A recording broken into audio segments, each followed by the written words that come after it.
What's up, guys? How's it going? It is Matt here. So I actually haven't done one of these videos in a little bit, so I'm actually going to throw this one out there. So, there's a couple people I've been talking to. They're asking me about a few more training tips. So, I want to do this one little video for you guys. This is going to be about malfunctions, okay? Malfunctions.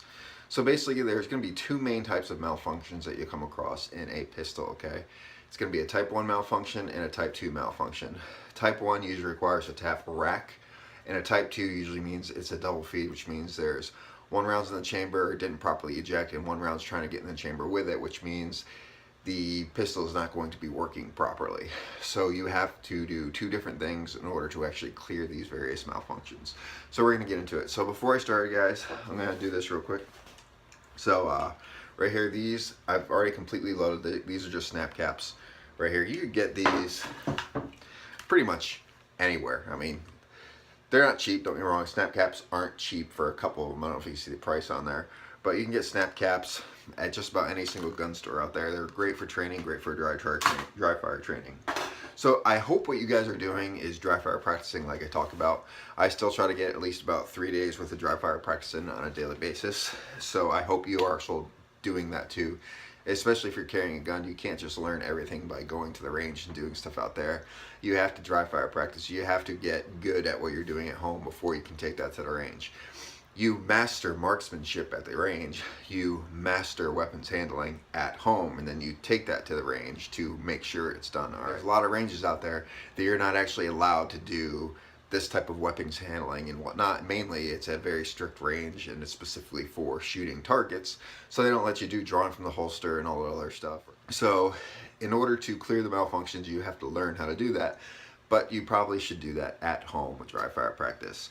I'll put in a link below in the description about a couple videos that I created a while back about actual dry fire practice when it comes to pistol, drawing from your pistol or drawing your pistol from concealment, how to become a pew professional. But we're gonna get into this today, okay? So, I'm not gonna do a full dry fire video. This is just going to be right here. I'm just gonna show it to you guys in the camera, okay? The pistol I'll be using here is my Sig Sauer B250 compact. All right, so this is in 9mm. You can get it in various sizes. It's basically the young brother, I guess you could say, of the Sig P320. This is what 320 platform was actually created off of. So we're gonna get into this real quick. Like I said, completely cleared. All right, so a couple things you gotta want to do. Every time you're carrying a pistol, I've said this before, carry a spare magazine. All right, you have to have a spare magazine. Yes, it's nice to have the extra ammunition, but the main reason I carry a spare magazine is for malfunctions, in case you have to change your magazine. Like, for example, in this state of Connecticut, you have aftermarket magazines because of the recent state laws, so you can only have 10-round magazines. Now, this pistol in 9mm is supposed to be carrying 15-round magazines, but you can only have these aftermarket 10-round magazines, which, in my background into these, of using these, the springs aren't the greatest. So these magazines fail a lot more than standard magazines. So I always carry 2 magazines, and the reason I said I carry those magazines is specifically for malfunctions. So let's get into this. So first thing we're going to set up is just a standard type 1 malfunction. That's where you pull the trigger and it doesn't go bang. All right, so set right here, put this last snap cap in. All right, so this one's pretty simple, okay? Say you've already racked it and you've gone out and you go shooting. We'll do it like this. All right, so it's racked. All right, there's a snap cap in the pistol. It's not going to go bang. It is a practice round, okay? So don't freak out.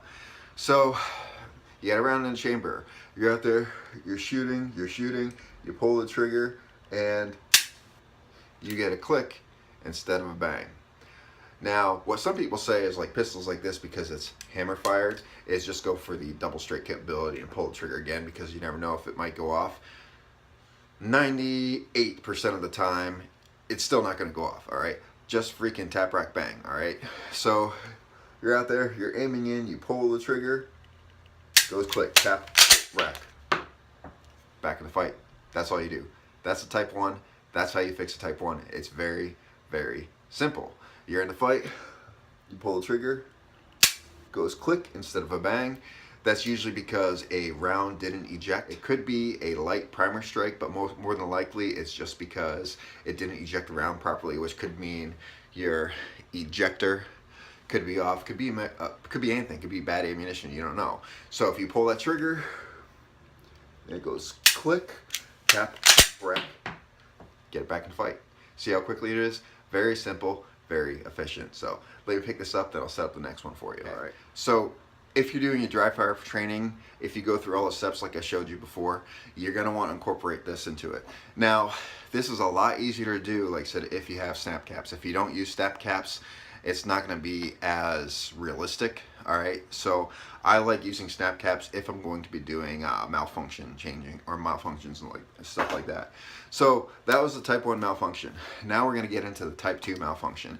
This one's just a little bit more complicated, but it's pretty simple, guys. It's pretty simple. So type 2s usually mean that there's a bag spring in the magazine. That's usually when most double feeds come. Time to set up the type 2 malfunction. So this one is pretty simple to set up. You take your snap cap. Don't use this with live rounds, okay? Don't do that with live rounds, especially if you're in the house, okay? Take a snap cap, lock your slide back to the rear, okay? Put this in the chamber, like so, okay? Then you load the magazine with this staying back here. Then you simply try to put it forward. You now have a type 2 malfunction, which is a double feed, which means there is a round in the chamber and there's another one that's trying to get in the chamber, and because that's forcing that round into the chamber and it won't be able to eject whatsoever. Now when the type 2 malfunction happens, the only times this ever really happens is if you have bad springs in the magazines. That's the majority of what's going to cause a double feed, is bad springs in the magazine, and it's usually going to happen towards the end of the magazine. That's how my experience over the years, whenever I've had a double feed, it's always towards the end of a magazine. All right, so you need a backup magazine for this one. So the way how this would end up working, all right, you'd be shooting, you'd pull the trigger, it would go bang, it would go through motions, you'd have the kick, and then you try to get your finger back on the trigger again, and you're pulling the trigger, and you notice it's not doing anything. Now the most logical thing for most people would do would be sitting there not doing anything, tap, rack, and you're gonna notice, you can just feel it when it's double feed. Something's not right. But it's not going to rack, it's not going to go forward. There's only one thing that you can do which works effectively. Now, when you have a double feed, the magazine doesn't come out, okay? See that? I'm pushing the button as much as I can. It will not come out, okay? No matter what you do, it's not going to come out. The only thing you can do now is rip the magazine out. That's why you need a second magazine, okay? So what you're going to have to do, all right? You're at the range, it fires, it goes through the cycle, then you pull the trigger and the trigger is completely out of battery. Most people will look down and go, ah shit, I got a double feed. A lot of people, if you're in a hurry, you might just go tap rack and then you're gonna feel, okay, something's not right here. And then you take a look and you're gonna realize that there's a double feed. What you have to do is this. You're here, you push the magazine release, rip out that magazine, whack, whack, whack, whack. Reload, back into the fight.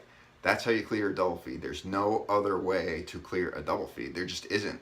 You know, there's maybe different methods that people teach you, but if you're having a double feed, that means that you have to rip that magazine out of the pistol, okay, and you have to replace it with a new magazine that has ammunition in it. And now it's gonna work. Watch. I'm removing it. It's all snap caps and round came out. That's because I changed out the magazine and it's going through the normal cycles again. So double feeds do happen. It's a shitty thing, but if you've been shooting long enough, you're gonna come across double feeds. It's part of shooting. It just happens. You know, there's, like I said, there may be other methods that people teach you, but from what I've used for all the years of carrying a gun and shooting a gun, this has been my method. It's simple. You tap and you rack and it doesn't go through, and you can pretty much feel when it's a double feed. You take a look and you see what's going on. You rip out that magazine, rack it 2 to 3 times. I usually do about 3 times. Sometimes I'll do 4. Then replace the magazine and put the slide forward, and there you have it, and you're back into the fight. Anyway, guys, I hope you liked this video. Like, share, subscribe, tell your friends about me, guys, and remember, it's our responsibility to take care of each other and protect each other.